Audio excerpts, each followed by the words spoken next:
G'day, g'day. It's Nick here and welcome to Wicked Wildlife. And those who have been watching our videos so far might know Aztec, our alpine dingo. And today, me and Aztec want to have a bit of a chat, and that's about whether or not dingoes are dangerous animals. So stay tuned, guys. We're talking about dingoes. They're pretty dangerous.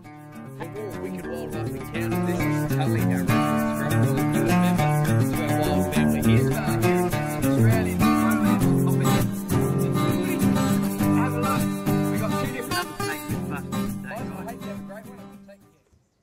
So the reason this topic is particularly relevant today, of all days, is today is the 31st anniversary, the 17th of August, of the day that we had the most famous interaction between humans and dingoes probably of all time.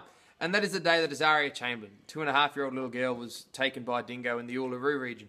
Now, so during my time as a dingo keeper at a zoo in Townsville, every day I get asked, tell me, did the dingo take the baby? And you'd sort of want to give them the long explanation. You see, look, in that case, is a dingo capable of taking a baby? Well, definitely. However, does that necessarily mean that it's a dingo's fault over a person's fault?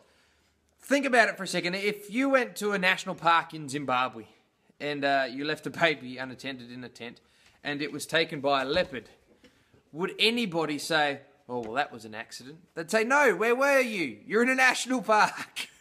Same thing if you were in Yellowstone National Park and a grizzly bear took a kid out of a tent who was left unattended. It'd be neglect.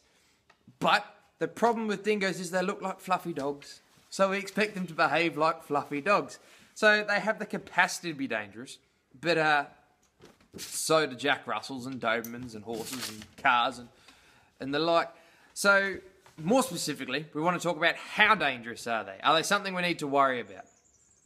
So as far as how dangerous they actually are, do you want to give it a bit of a Google search? I've only been able to find about 10 cases of people being attacked by dingoes. Now, these range from everything from the Azaria Chamberlain case and another boy in 2001 who was killed by a dingo on Fraser Island, down to people being nipped by a dingo while they're jogging. So, pretty diverse and only 10 cases.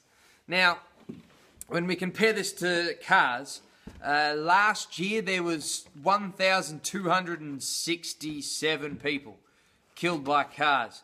And, you know, we're worried about dingoes. Now, the places where all 10 of these attacks happened were places like Fraser Island. Now, what's unique about these places is they're places where people go often to see dingoes. And it's a pretty dangerous cycle. So the thing that makes these dingo tourist areas hotspots for dingo-human conflict is people feeding them. You see, aggression comes from interaction, and interaction comes from habituation. So people feed these animals who are normally very, very scared of people. We've shot all the ones that weren't scared of people, remember? And they lose their fear, they start interacting around people, one case goes bad and somebody gets bitten, and suddenly dingoes are dangerous, we've got to get rid of them all.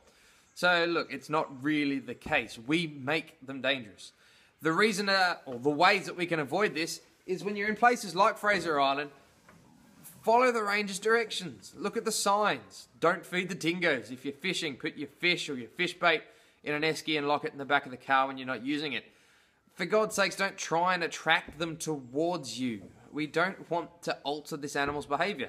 Go there, enjoy them. They're amazing animals. But don't manipulate them. You're only going to hurt dingoes by trying to get around and get to see the dingoes close up. So, pretty simple stuff. So look, do I think dingoes are dangerous? No. Do they have the capacity to be dangerous? Certainly. But the thing that changes that from a possibility to an actual is what we do. Our actions are what makes them dangerous. So as long as we follow these directions, we use some common sense, and we remember, guys, they're not a poodle.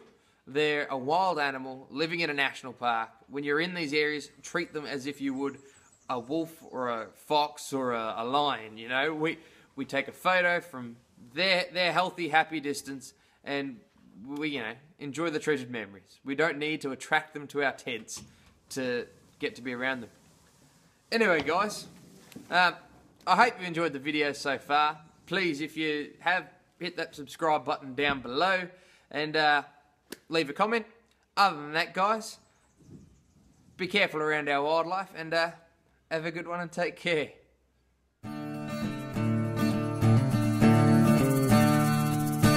Bye.